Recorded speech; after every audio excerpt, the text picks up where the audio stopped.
Most organizations face the same problem. They fix issues, but the same issues keep coming back. Customer complaints repeat, rejections repeat, machine problems repeat, and management keeps asking, why is this happening again? This is exactly what ISO 9001 clause 10 is about. Clause 10 is called improvement.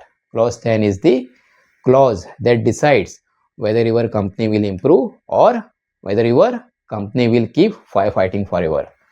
So in this video I will explain clause 10 in a simple and practical way. No ISO language, only real examples. Hi, I'm Sagar Naik, founder of Swades QMS and a quality management consultant.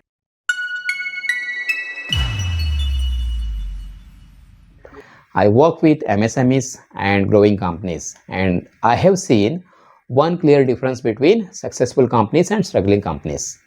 Successful companies don't avoid problems, they solve problems permanently, and that is what clause 10 teaches. Let's understand clause 10 step by step. What is clause 10? Clause 10 is about improvement. ISO is not expecting zero problems. ISO knows problems will happen, but ISO expects one thing. When problems happen, do you learn from them? Do you fix the root cause, or do you only fix temporarily? If you fix temporarily, the problem will repeat. If you fix the system, the problem will stop. Clause 10 is basically saying, don't just correct the problem, improve the system so the problem does not return. Clause 10 has three main parts: continual improvement, non-conformity and corrective action, improvement culture. Let's go step by step. 10.1 Continual improvement. So clause 10.1 talks about continual improvement, meaning every company must improve its system continuously, not only before audit, not only when customer complains. ISO expects improvement as a habit. Many companies work like this. If nothing is wrong, do nothing. But ISO says, if everything looks fine, improve further, because market competition is increasing. Customer expectations are increasing. So, continual improvement means reduce rejection, reduce rework, reduce delivery delays, reduce customer complaints, improve productivity, improve process stability. Even small improvements matter.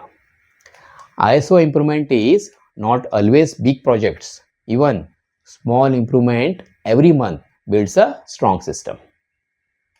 Clause 10.2 Non-conformity and corrective action. Now we come to the most important part, clause 10.2 non-conformity and corrective action.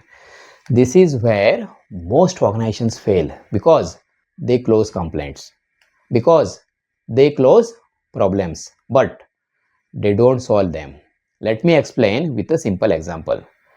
Customer complaint comes, wrong label applied. What do many companies do? They take immediate action. They correct the label. They send apology. They replace the product and they close the complaint. But after 2 months, same complaints comes again. Why? Because correction is not corrective action. Correction is temporary. Corrective action is permanent. So ISO expects you to do 5 steps. Step number 1, react to the non-conformity. First step is reaction. Stop the problem. Contain it. Example, if defective batch is produced, stop dispatch. Segregate material. Inform relevant department. This is containment. Containment protects customer. Step 2, evaluate the consequence. Second step is consequence evaluation, meaning how serious is the problem. Example, is it only internal rejection or did it reach customer? Is it safety risk?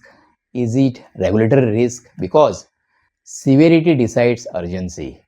ISO expects you to evaluate impact. Step 3, investigate root cause. Now comes the most important part, root cause analysis. This is where most companies do mistakes.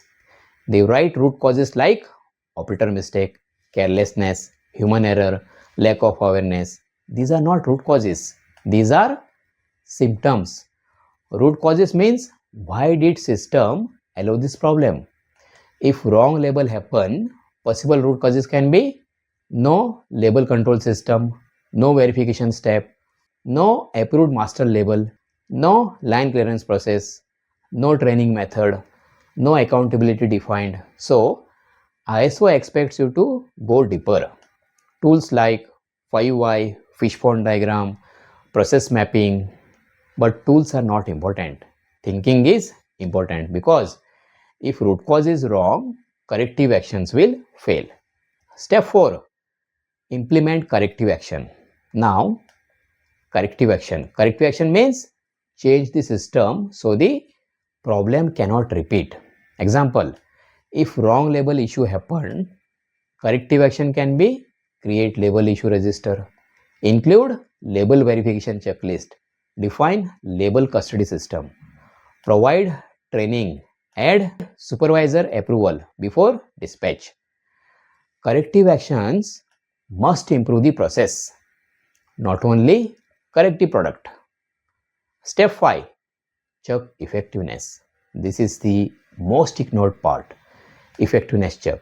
Many companies implement corrective action but never verify if it worked. ISO expects you to check, did the problems repeat? Did rejections reduce? Did complaints stop? If corrective action is not effective, then revise it because improvement must be measurable. Clause 10.3 Continual Improvement Culture. Clause 10.3 talks about continual improvement. This means improvement must become a part of culture, not only quality department activity. In a strong company, operator suggests improvements, supervisors solve issues, management supports improvements. In weak companies, only QA is blamed.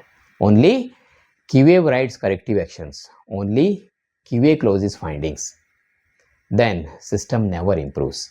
ISO expects improvement from all departments because ISO is a management system, not a quality department system. Why most corrective actions fail? Now, let me tell you why corrective actions fail in most companies. Because root cause is written incorrectly. Actions are done only on paper. No one checks effectiveness. Same issues are repeated and people lose trust in ISO. Corrective action should not be file closing. Corrective action should be problem solving. Let's summarize clause 10. Clause 10 is about improvement. ISO expects problems to occur, but ISO expects learning. Clause 10 means react and contain the issue. Find root cause, implement corrective action, check effectiveness, improve continuously. If you follow clause 10 properly, your business will reduce firefighting. Your quality will stabilize. Your customer confidence will increase and your ISO systems will become strong. If you want a simple corrective action format used in MSMEs, comment clause 10 and subscribe to Swades QMS for practical ISO videos. Thank you for watching.